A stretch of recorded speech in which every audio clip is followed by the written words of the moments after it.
Sevgili Sokak Süpürgesi izleyicileri, yine bir Sokak Süpürgesi programından hepinize merhaba diyorum.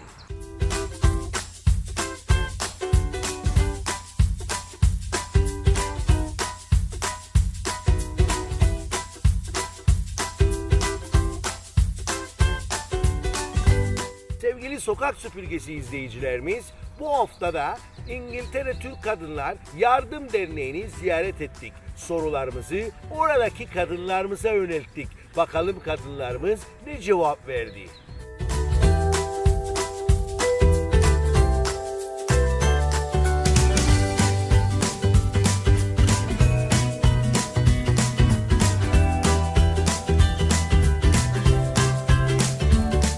Evet, sıradaki ilk sorumuz. Annemizin annesine anneanne çağırıyoruz. Neden babamızın babasına baba baba diye çağırmıyoruz? Çünkü diyemeyiz, dede dememiz lazım. Öyle alışmışız. Ben nene çağırırım hep. Sorry. Biz hep öyle öğrendik, öyle gördük. Nene diyoruz. Torunlarım da öyle. Hep bana nene derler. Benim hoşuma gitmez babaanne, anneanne. Baba niye çağırmayız? Dedemiz olduğu için. Onlara dede dediğimiz için çağırmayız baba.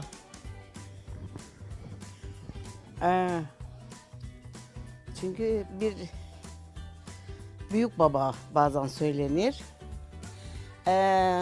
Biz mesela anneannemin büyük anne derdik. Dedeye dede denir. Büyük baba da Türkiye'de derler. Baba olmuyor. Çocuk şaşırır.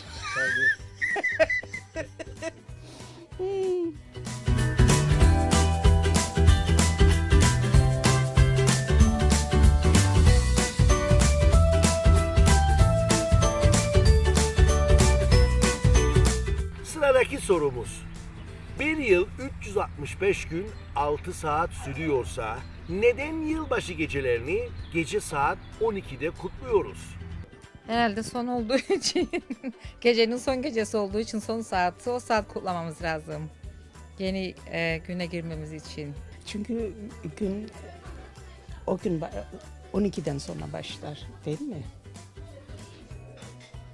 Neden 12'de kutlarız?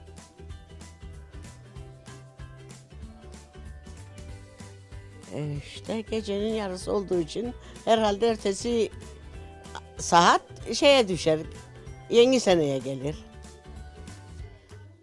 Halbuki yani 12'yi 5 gece kutlamamız lazım. Yeni seneye girdiğimiz saat kutlamamız lazım. Vallahi onu da bilmiyorum. Biz 12'de kutlarız.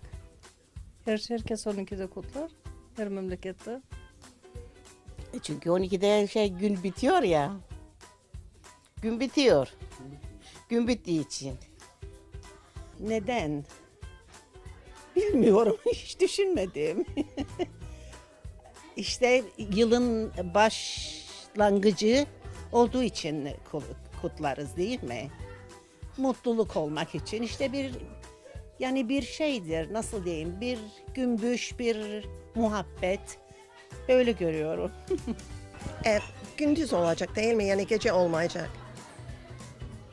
O kadar. Ertesi güne geçtiğimiz için. 12'den sonra ertesi güne geçtiğimiz için.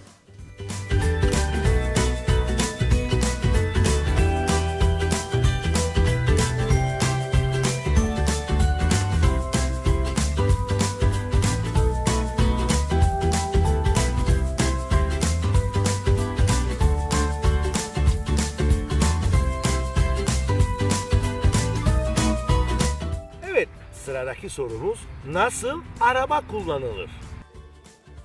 Dümeni tutan kullanın, vitese basan, gaza basan kullanın. Güzel sürerim, güzel iyi şoförüm. 35 senelik şoförüm. Ben kullanmam.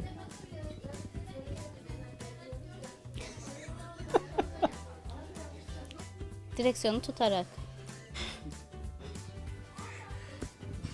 Araba. Vallahi araba senelerden kullandım arabayı. Şimdi bıraktım artık. Yaşlandım. Bilmem, çok güzel kullandım. Çok şükür kazada yapmadım. Senelerine kullandım. Nasıl kullanılır? Dübene tutan, giyara basan, giyara koyan. Benzine basan giden. Bir şey oldu mu stopa basan. Araba. Eskiden kullanırdım arabayı. Şimdi hasta oldum, kullanamıyorum. Benzin dolduracaksın. Arabaya oturacaksın, kemerini bağlayacaksın. Anahtarı çevireceksin. Arabayı bire koyacaksın. Yavaş yavaş ayağını şeyden çekeceksin, nereden frenden çekeceksin. Yavaş yavaş işaret verip yola çıkacak. Vitesli, otomatikli, benzinle, başka türlü sürme. Ne biçim sorudur yani. Araba nasıl kullanılır?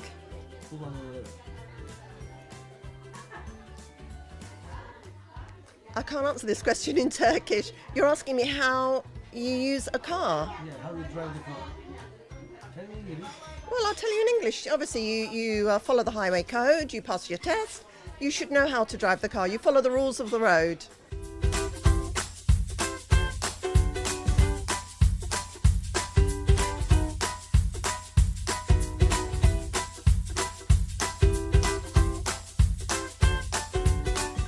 Evet, sıradaki sorumuz kendinizi 3 kelime ile tanımlayınız. Kendimizi anlatmak için.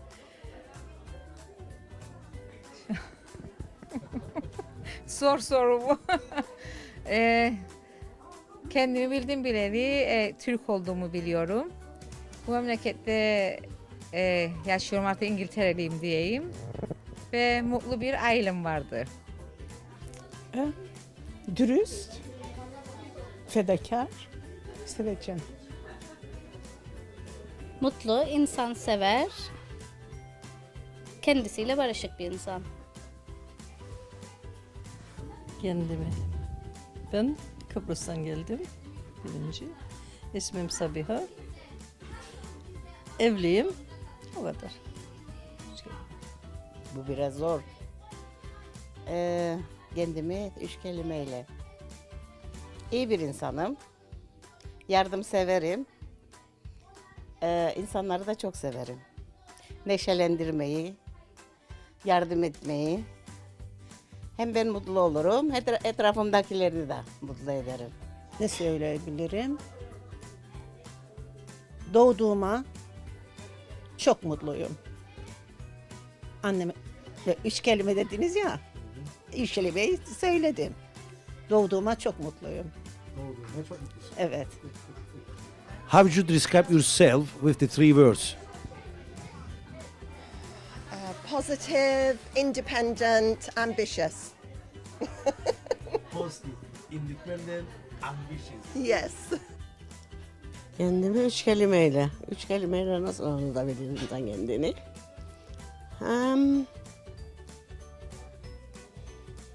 Mutluyum. Özgürüm.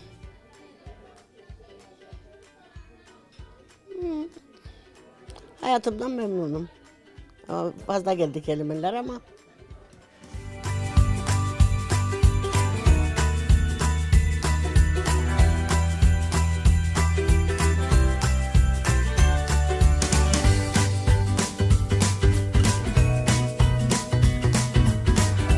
Sıradaki sorumuz, sofra kurallarını kim çıkardı? İyi bir sofrada nasıl yemek yenir? Sofralarımızı kim çıkardı? Herhalde anneannelerimiz. Soframızda zeytin ve hellim olması şart. Kıbrıs adetimize göre. Ve soframızda lüzum kuş süt eksik olsun. Her şeyimizi bir tamam koymamız lazım. Ki güzel bir sofra olsun. Güzel sohbet ederek, şarap seversen şarabından, ben çok severim. Sofrada güzel bir yemek yiyeyim ve güzel sohbet olsun. En çok sevdiğim şeydir. Vallahi nasıl istersen öyle yenir. Nasıl kendini rahat hissedersen bir sofrada. Aman çatalmış, kaşıkmış onlar palavra. Ailede olunca bir sofrada güzel yemek yenir. Bu sofrada ilk çorba yenir. Ondan sonra diğer yemekler. Çatal bıçakla yenen yemekler yenir. Mesela. Herhangi bir kuralı var mı sofrada oturmanın? Herhalde vardır. Ona göre oturduğun yere bağlıdır. Efendinin yanına oturacaksın. Ve yalnız oturursan başa oturacaksın. Kendin artık. Güzel bir masa, sandalye. Güzel bir masa, sandalye tabii olması lazım değil mi? Çatal bıçağı tutmasını bileceksin. Sofra kurallarını herhalde eskiler daha güzel. Aileyi toplamak, onlarla yemekte muhabbet etmek çok güzel bir şey. Çocuklarla, aileyle, biz de devamlı hep aileyle sofra kurarız. Beraber oluruz, çocuklar gelir, torunlar gelir. Ne kadar güzel. Sofrada çorba, salatalık, tavuk, et. Rahat bir sofrada nasıl yemek yenir? Nasıl olmasını isterim masaların, sandalyelerin? Her şey olmasını istiyorum. Her şey ve mutlu, beraber, aileyle beraber olmak. Hep beraber sofrada olduğunda çok mutluyum. Well, in today's in this generation, it could be the husband or the wife or the whichever partner. You know, it's not just the woman. Years ago, it was a woman's responsibility to organise the kitchen, but now it's a dual responsibility because we're living in a time of equality. So it depends who is responsible for cooking and looking after the home.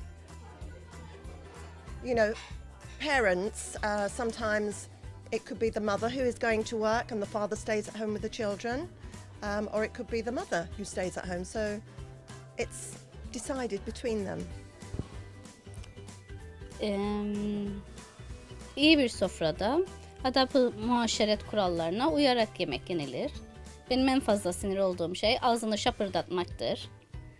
Ağzımızı şapırdatarak yemeyiz. Güzel bir masa, sandalye. Çok güzel bir masa olması gerekir. Özellikle bu açılan masalar var. Solid wood dediğimiz sağlam tahta olan masalar var. Ve sanırım İngiltere'ye de bu masalar Türkiye'den gelmeye başladı. Ve çok da mutluyuz Türkiye piyasasını burada görmekten, İngiltere'de görmekten, evlerimizde kullanmaktan. Çok mutluyuz.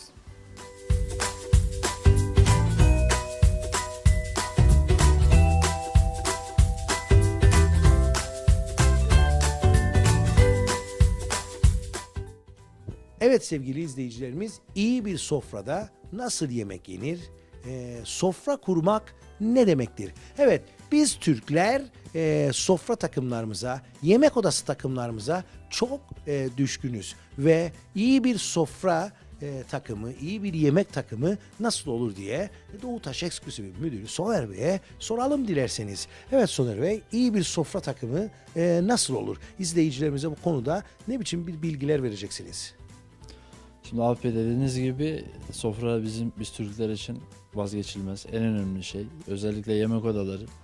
Hele ki misafirimiz vesaire geldiyse evimize, bizim için evimizin en değerli noktası yemek yediğimiz yerler.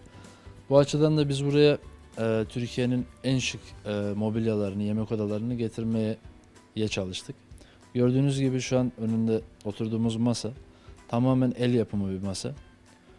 Gayet gördüğünüz gibi geniş, üzerinde kullanılan malzemesi olsun, ayakları olsun, her şeyi tamamen el yapımı, boyası, el boyası. Buna hiçbir makine hiçbir şekilde dokunmuyor.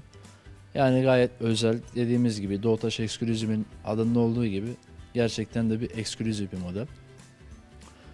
Farklı renklerde gelebiliyor. Farklı dizaynlar seçebiliyoruz. Sandalyelerini değiştirebiliyoruz. Sandalyelerin renklerini değiştirebiliyoruz. Dediğimiz gibi baştan aşağı çok özel bir set. Özellikle bu tarz klasik farklılık arayan müşterilerimize hitap eden çok özel bir modelimiz.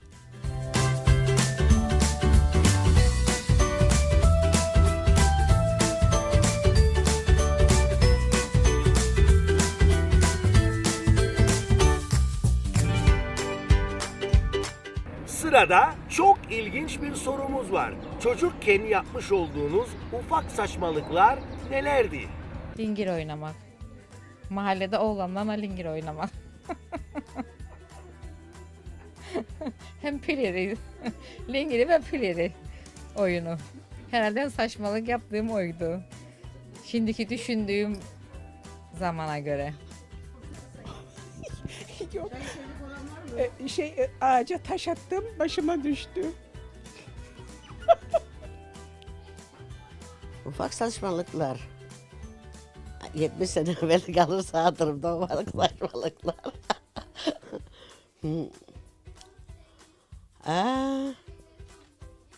Vallahi bilemeyeceğim ne yaptım ufak.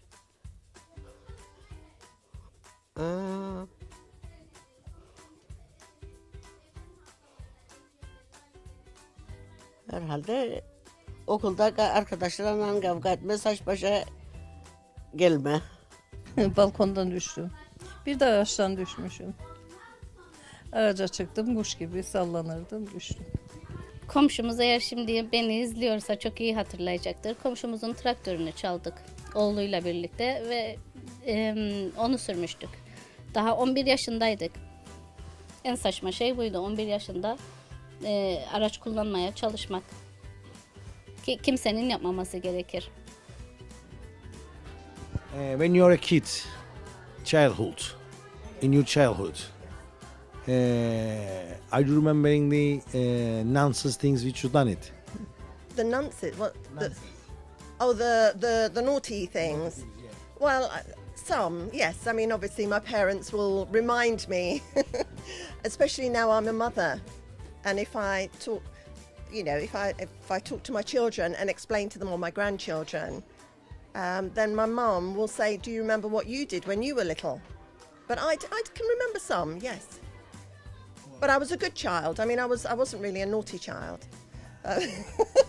You was very good. I was very good. Küçükken ben bebekleri çok severdim. Ve bebeğime güzel ve çok büyük bir şapka giydirmek isterdim. Bu defa erkek kardeşim benden 19, ben kendinden 19 ay daha büyüğüm. Ve onun pantolonunu aldı kendi başıma. Yani ya 5 ya 6 yaşındaydım, hatırlamıyorum. Ve onu makasla kestim ve bebeğime yepyeni bir pantolonun şapkasını yaptım. Ve o çok saçma. Ve annem pantolonu arardı. O gün de bayram günü, ertesi gün galiba ya aynı gün, hatırlamıyorum. Bu defa annem diyor, İsmail'in pantolonu nerede? Ben duydum, yanlışlığını anladım ama too late değil. Pantolon nerede? Ora bakar bulmaz, bura bakar bulmaz. Teyzem diyor, dur ben de bakayım. Geldi yanıma. Çünkü gördü yüzümü değiştiğine. Diyor ki, Şerif diyor, sen kardeşinin pantolonu bilir mi nerededir? Teyze dedi, kestim dedim. Kestim de şapka yaptım. O çok büyük bir şeydi. Yani yanlış.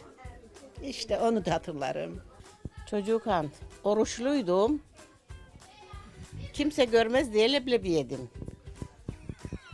Çocuktum.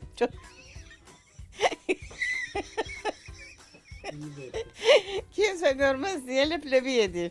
Acıkmıştım ama çocuk işte aklı. Eskiden hakikaten büyük annem devamlı böyle 3 aylar falan hep tutardı. Biz de alışmıştık. Pazartesi, perşembe. İnsanlar yani büyüklerden ne görürse onu yaparlar. 3 aylarda tutardım. İşte bazen de böyle çocuk haklı ya. Ha dedim kimse görmez beni, yiyeyim bile. Devam ettim ama tekrar. Çünkü büyük annemle yemek yiyecektim.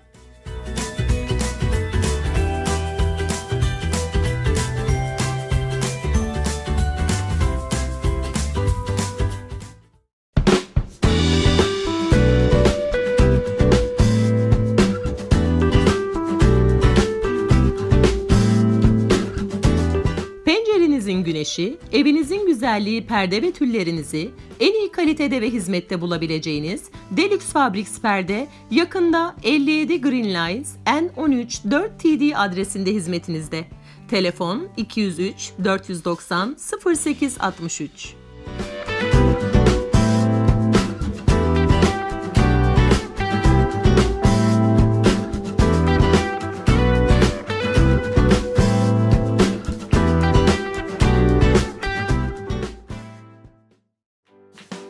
bekliyor musun? Erken rezervasyon başladı. Yazın en renkli fırsatları cyprusparadise.com'da. %40, %50 hatta %60'a varan kaçırılmaz indirimler. Erken rezervasyon yap, uçak bileti fiyatına paket tatili al. Uygun fiyata Kıbrıs tatilinin adresi cyprusparadise.com. Zaman akıp gitmeden acele edin. Bir bakmışsınız yaz gelmiş. Cyprus Paradise. Tatiliniz bizimle güvende.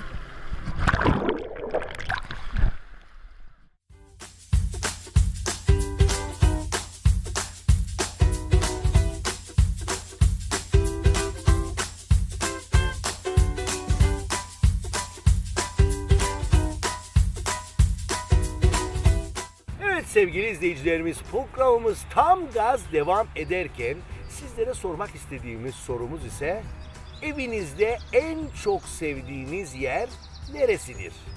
Neden orayı seviyorsunuz? Oturma odam. Çünkü Türkçe programlarımı görmek için. O odamı çok seviyorum. Bir de mutfağımı. Oturma adam. Neden? Çünkü orada rahat olurum. Evinizde en sevdiğiniz odanız hangisidir? En sevdiğim oda mutfak. Mutfağı severim. Neden? Yemek pişirmesini severim, yemesini de severim, belli değil mi? Onun için mutfağı severim. Kendi yattığım odadır. Kendi odamdır. Orada rahat edin. Evet. Mutfak. Neden? Çünkü bir yemek pişirmeyi severim. İşte böyle. Çalışma odam. Neden? Çalışma odamda hem müzik dinleyebilirim, hem çalışabilirim. Hem müşterilerime, bildiğiniz gibi acenteyim, müşterilerime daha iyi hizmet verebilirim o yüzden. Vallahi oturma odayı da severim, yatak odamı da severim. En fazla hangisini seven? Oturma odasını. Neden? Misafirim gelir, ailem orada, televizyonum önümde. Güzel bir şey. Kahve içmek, Türk kahvesi içerek.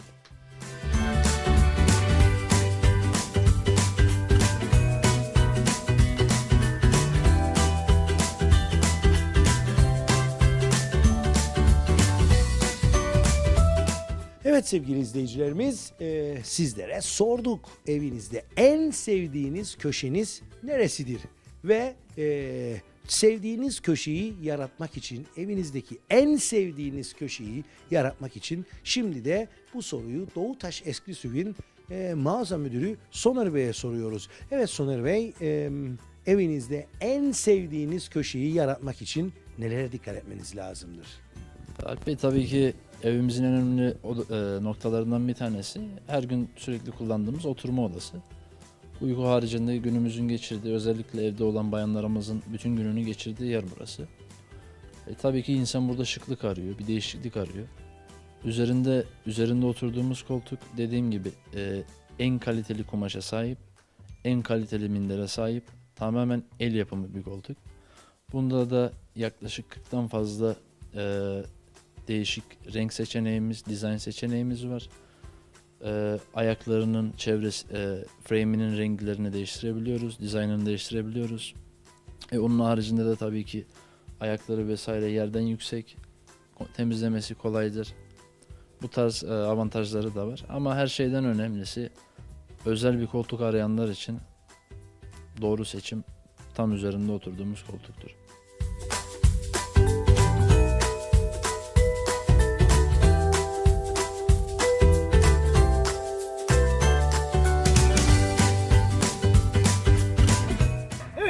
Çok ilginç olduğuna inandığımız bir diğer sorumuz ise kadınlar yatağın hangi tarafından yatıyor? Sağ tarafından. Bana göre. Ben sağdan yatırım. Bilmem diğer kadınları. Vallahi ben ön taraftan yatırım. Kapıya hangi taraf gelirse ön taraftan yatırım. Kadınlar kapıya doğru, kapının yanından yatar. Yani yatağın sol tarafından. Bilmem, ben soldan yatırım. Ben sağdan yatıyorum. Which side of the bed the woman is asleep? There's no side. Whichever side. What difference does it make? I like to sleep on both sides. Or we take turns. You know, it's Hangi tarafından yatmak isterlerse eşleriyle anlaşırlar artık. Hangi tarafından yatıyor? İstediği tarafından yatıyor, bilmiyorum. Bilmiyorum, istediği tarafından yatabilir.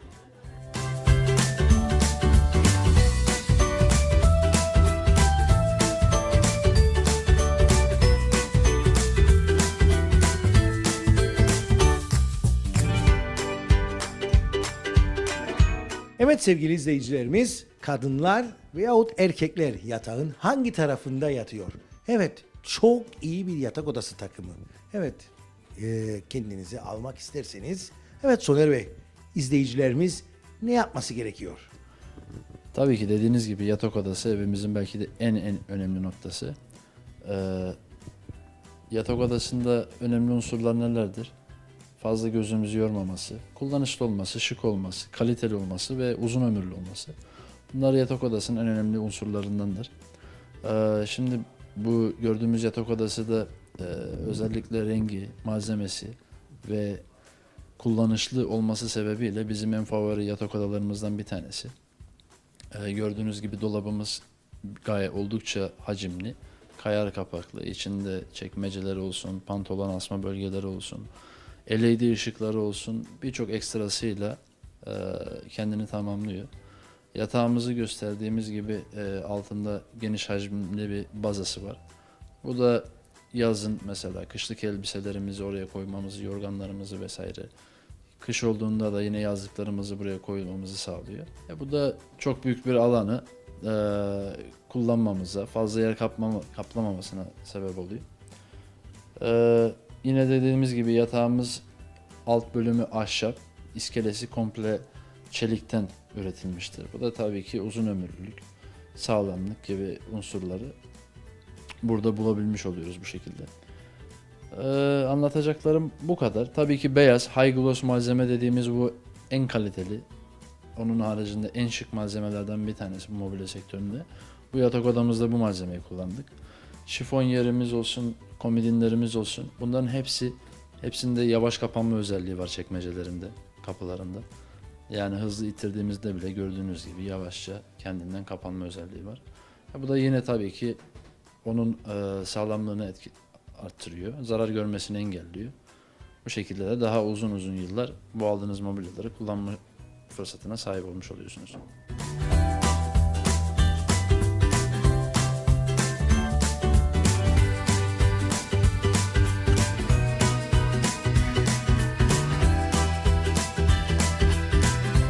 Allah etme evinizde yangın çıktı ve yangından kaçarken yanınıza alabileceğiniz 3 şeyi sorduk. Bakalım yangından kaçarken yanımızda hangi 3 şeyi alıyoruz? Çantam, pasaportum ve param. Vallahi herhalde çocuklarımı alırım. Başka? Kedimi alırım.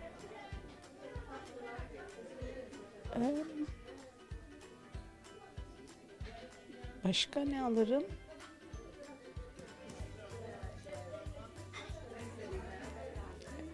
Çantamı herhalde.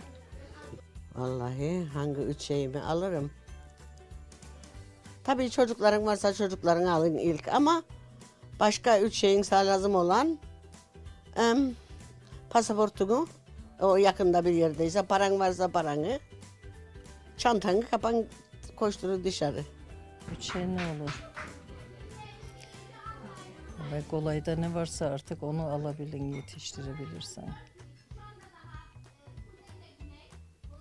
Ne alacak? Para alacak. Paramız varsa ortada paramız kapacak. Ayakkabılarını, paltonu işte. Eşim, kızım ve kedim. Vallahi giydiğim rubaları alabilirim ve çıkarım. Başka hiçbir şey düşünmüyorum. Okay, the first thing, my family, my children, my family.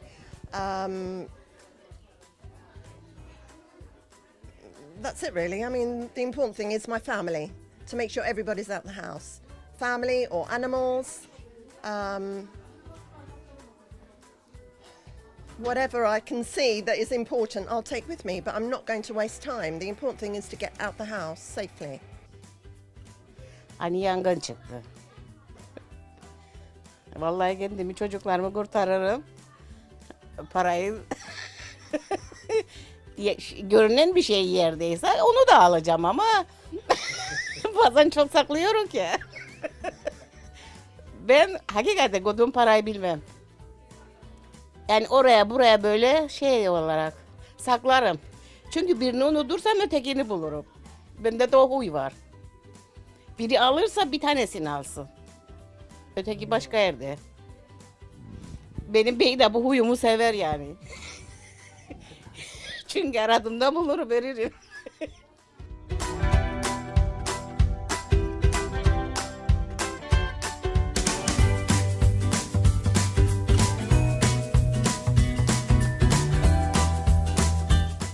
Evet sevgili izleyicilerimiz, eviniz yansa yangından kaçarken alabileceğiniz en kıymetli 3 eşyanızı sorduk. Ama Doğutaş Eksklüsif'in mobilyaları yanmazlık özelliğine sahip ve yanmıyor. Şimdi dilerseniz bu özelliklerini, yanmazlık özelliklerini Soner Bey'den alalım. Şimdi tabii ki Allah korusun kimsenin evinde yangın falan çıkmasını tabii ki istemiyoruz. Ama şöyle bir şey var. Şimdi ilk önce bir olayı düzeltmemiz gerekiyor. Dünyada zaten bu yeryüzünde yanmayan bir malzeme diye bir şey yoktur. Bizim ürünlerimizin yanmazlık özelliği dediğimiz şey alev almama özelliğidir. Yani üzerine bir kibrit bıraktığımızda veya atıyorum bir sigara izmariti geldiğinde belli bir süre bu kumaş veya her ne olursa olsun kendini koruması, alev almama özelliğidir. Bu yanmazlık sertifikası dediğimiz olay bundan ibarettir. Yanmıyor değil, alev almıyor. Bunu bir kere ayırt etmemiz gerekiyor. Tabii ki İngiltere, özellikle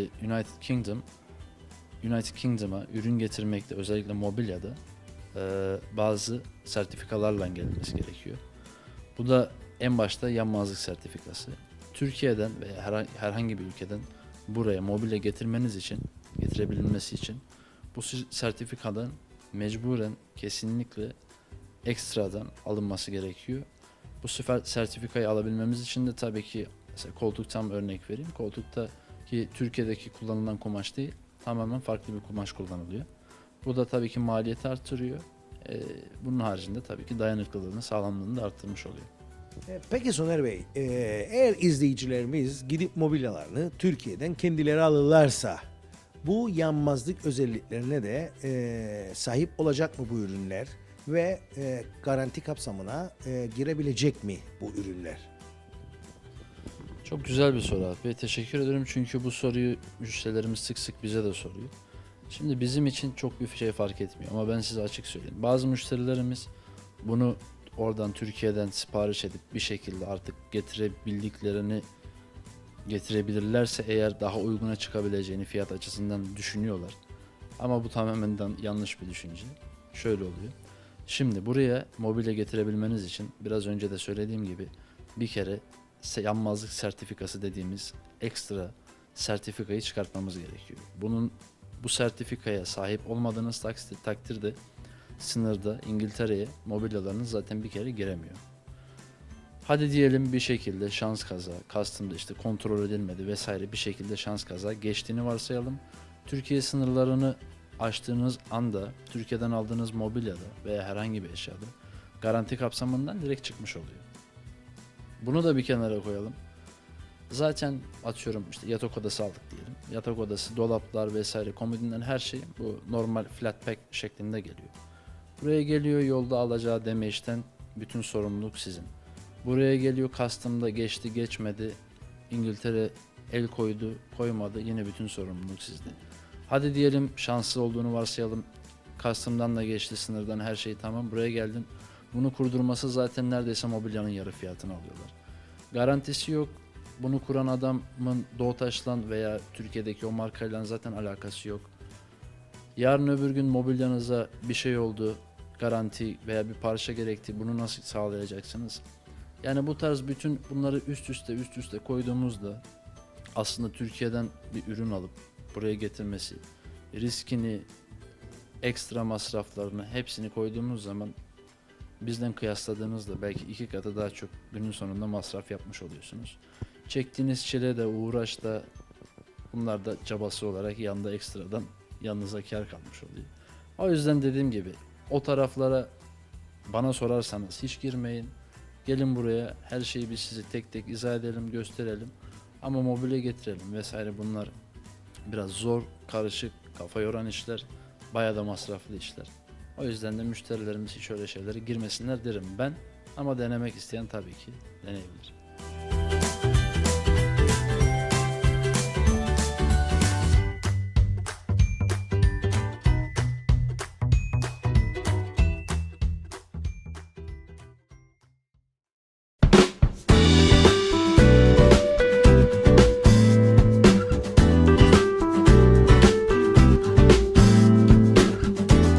Pencerenizin güneşi, evinizin güzelliği, perde ve tüllerinizi en iyi kalitede ve hizmette bulabileceğiniz Deluxe Fabrics Perde yakında 57 Green Lines N13 4TD adresinde hizmetinizde. Telefon 203 490 0863.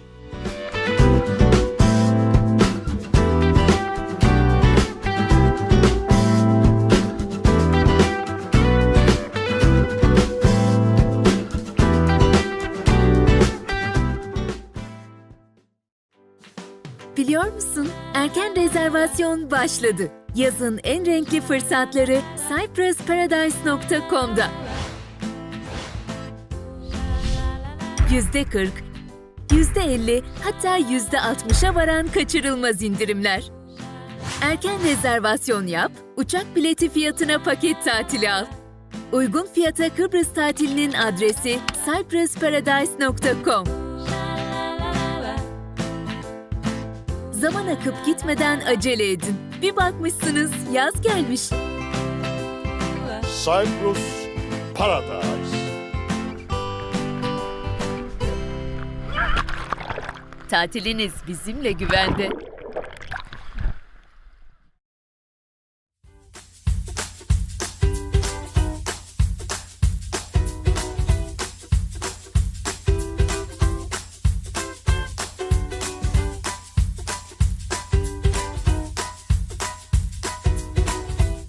Evet sevgili izleyicilerimiz, sizlere de soruyoruz.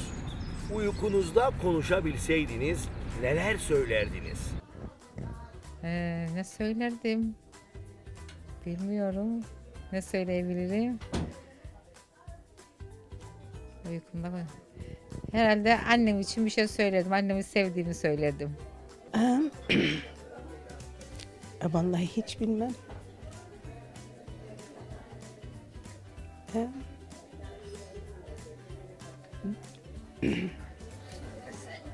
Dua ederim herhalde. Konuşurum zaten. Bütün gece konuşurum ben uykumda. Ya ben ne söylediğimi bilmiyorum. Vallahi kocama söylerdim, seni çok severim derdim. Ne diyecektim? O kadar çok şey söylemek isterdim ki. Babamla konuşmak isterdim. Keşke konuşabilsem. Bilmiyorum.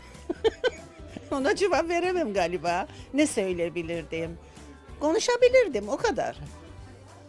Ne söylemek isterdin? Ne söylemek isterdim?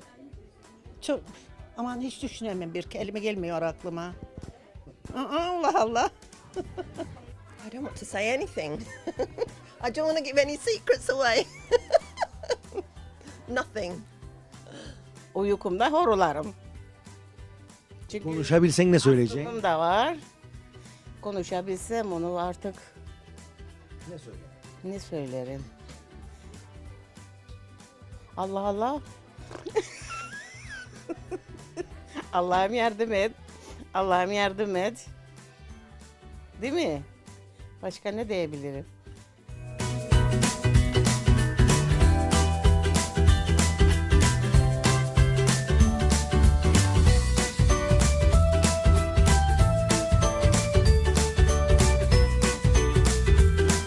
Evet sevgili izleyicilerimiz, uykunuzda konuşabilseydiniz neler söylerdiniz diye sizlere sorduk. Ama öncelikle çok iyi bir uyku uyumanız gerekiyor. Evet Soner Bey, iyi bir uyku için izleyicilerimiz neler yapmalıdır? Onlara neler tavsiyelerinde bulunacaksınız? Şimdi tabii ki güzel uyku için de ne yapıyoruz? Doğataş'a geliyoruz. Bizim buradaki döşeklerimizden, mattresslerimizden en güzel burada tuttuğumuz döşeklerimiz özellikle Türkiye'nin en iyi döşekleri. Müşterilerimiz rahat uyuyabilsinler diye buraya en iyi mattressları getirdik. Buradan bir tane mattress alıyoruz. Ondan sonra bol bol uyuyoruz. Bazen konuşuruz, konuşmayız. Orası artık izleyicilerimize kalmış. Şimdi döşeklerimiz, biz müşterilerimize genelde şöyle söyleriz. Şimdi gün içinde insanlarımız yarısı ayakta, zaten yarısı da yatakta geçiyor. Onun için döşek ve ayakkabı bu hayattaki en önemli iki şeylerden bir tanesi. Dediğim gibi yarısını döşeğin üzerinde geçiyoruz günümüzün. Diğer yarısını da ayakta. O yüzden döşekte ve ayakkabıda her zaman en iyisini, en kalitelisini seçmeleri gerekiyor müşterilerimizin. Bu yüzden de dediğim gibi iyi bir uyku için, güzel sabaha güzel kalkmak için bizim döşeklerimizi tercih etsinler. Gelsinler, buyursunlar, denesinler. Gerekiyorsa gelsinler bir yarım saat, bir saat burada kestirsinler. Bizim döşeklerimizin farkını anlasınlar. Ondan sonra da zaten otomatikmen kendileri alacaktır döşekleri.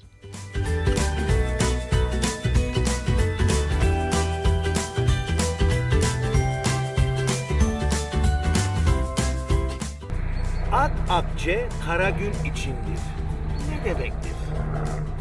Akakçe Karagün. Bilmiyorum.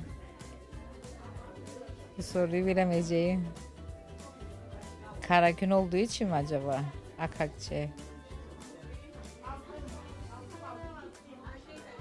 Bulamayacağım onu. Ak, Akçe acı, Kara gün için. kara gün. Bilmiyorum. Hiç düşünmüyorum. Bilmem. Söyleyin. Söyle. Para Öyle mi? kötü günler için. İlk defa duydum bu şeyi. Para sıkıntılı günler içindir. Para akçe yani helal para sıkıntılı günler içindir.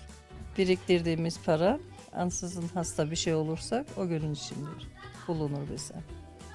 Hastalıkta bulunur. Daha çok. Anlamadım.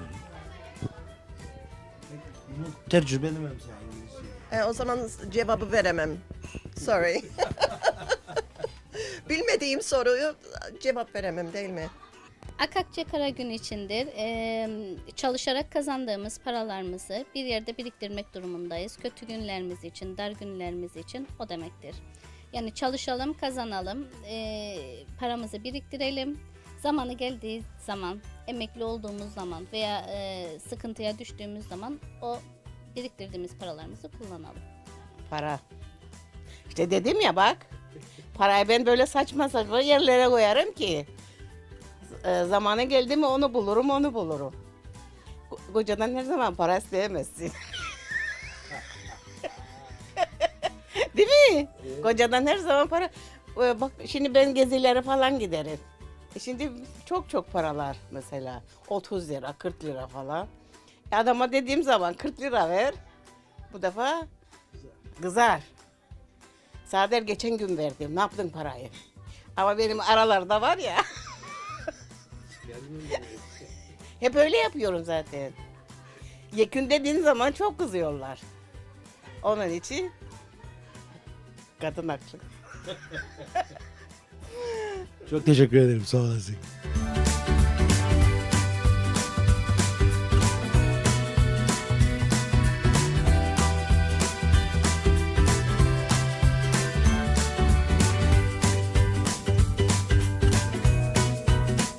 Ak akçe kara gün içindir. Evet, birikimlerinizi sizler yaptınız ama birikimlerinizi doğru harcamak vardır, akıllı harcamak vardır. Evet, bunun için ödeme kolaylıklarını, Doğutaş Eksklusif'deki ödeme kolaylıklarını sizler için Soner Bey'e soracağız. Evet Soner Bey, Doğutaş Eksklusif'deki ödeme kolaylıkları nasıldır? Ak akçe kara gün içindir diyorsak paramızı hangi yönde emniyetli bir şekilde kullanmamız ve mobilyaya yatırmamız gerekiyor?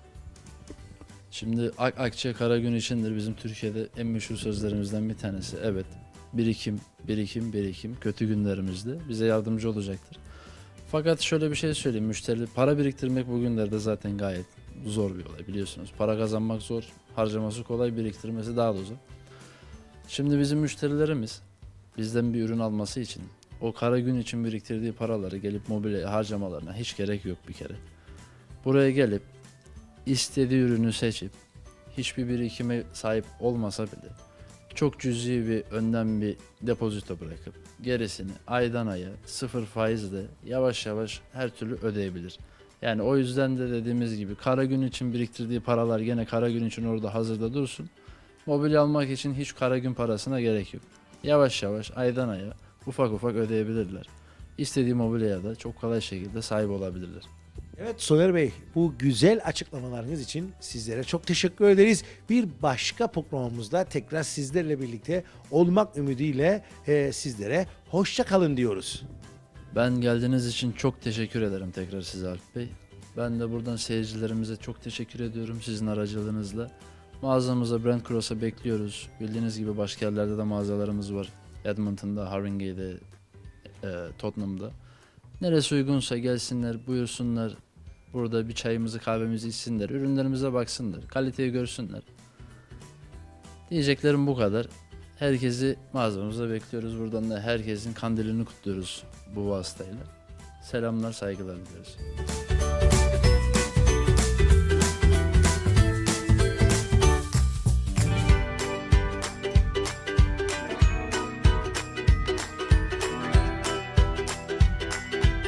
En son neler söylemek istedin bize? Önce şuradaki Kıbrıs Türk Yardım Derneği'ndeyiz şu an. Şu an içeride bulunan bütün arkadaşlarıma selamlar. Hepsinin kandillerini de kutlarım.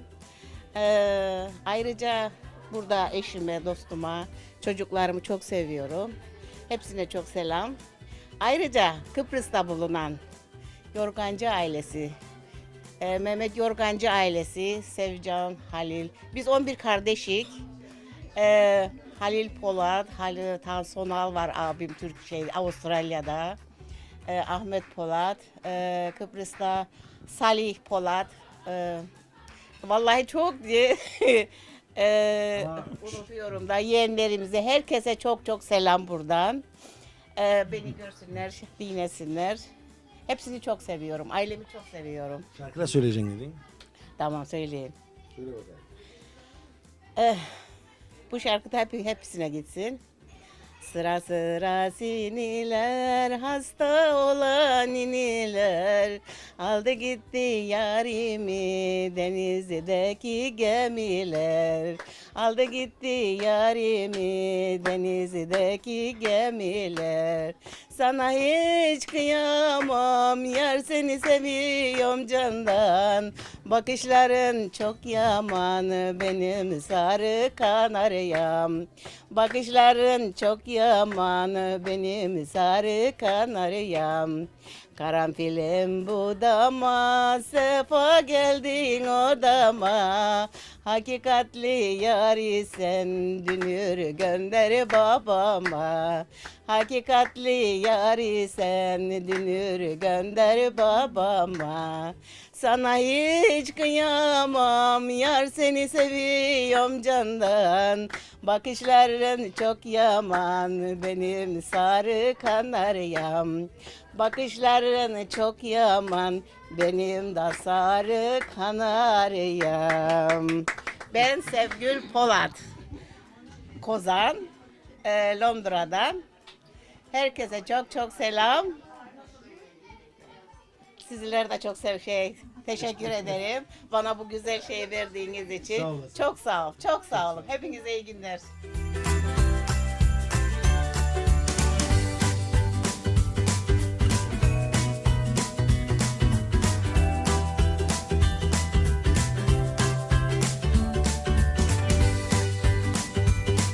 Evet sevgili izleyicilerimiz, bir sokak süpürgesi programından da hepinize hoşça kalın diyoruz. Ve bir dahaki hafta pazar akşamı kimselere randevu vermiyorsunuz ve sokak süpürgesi programında ilginç sorularımızla birlikte oluyoruz. Evet, hoşça kalın.